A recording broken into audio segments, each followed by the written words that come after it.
প্রথমে আমি আপনাদের চ্যানেলের সমস্ত শ্রোতা দর্শককে আমার পক্ষ থেকে রথযাত্রার শুভেচ্ছা জানাই।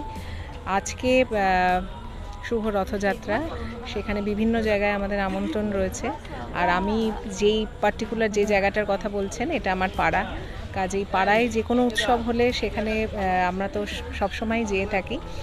আর জনপ্রতিনিধি বিগত 2 বছর ধরে আমরা নির্বাচিত হয়েছি এবং এই মুহূর্তে হয়তো সেই হিসাবে আমাদের আমন্ত্রণ জানানো হয়। তাছাড়াও আমাদের সমস্ত পরিচিত মানুষজনেরা আছেন, খুবই ভালো লাগে এবং এখানে সমস্ত সম্মানীয় মহারাজরা থাকেন, এছাড়াও সম্মানীয় বিশিষ্ট ব্যক্তিরা, সমাজসেবী এবং আমাদের আপামর জনসাধারণ প্রত্যেকের উন্মাদনা থাকে তুঙ্গে।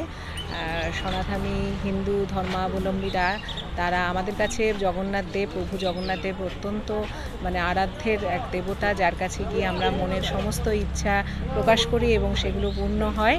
এবং অত্যন্ত আনন্দের সাথে এখন আমাদের বাংলার বাসীর কাছে অত্যন্ত আনন্দের বিষয় যে এখন আমাদের দীঘাতেও একটি জগন্নাথ মন্দির হয়েছে, যেখানটায় আমরা সকলে মিলে একটা যাওয়ার জায়গা হয়েছে। পুরী নিশ্চয়ই, আমরা পুরী আগে যেতে হতো, এখন আনন্দের বিষয় একটাই যে পুরীও আমরা যাব, তার সাথে সাথে আমাদের কাছে দীঘাতেও আমাদের একটা সুন্দর মন্দির হয়েছে যেখানে আমরা সকলে মিলে যেতে পারবো। এর জন্য আমরা ধন্যবাদ জানাই আমাদের মাননীয় মুখ্যমন্ত্রীকে।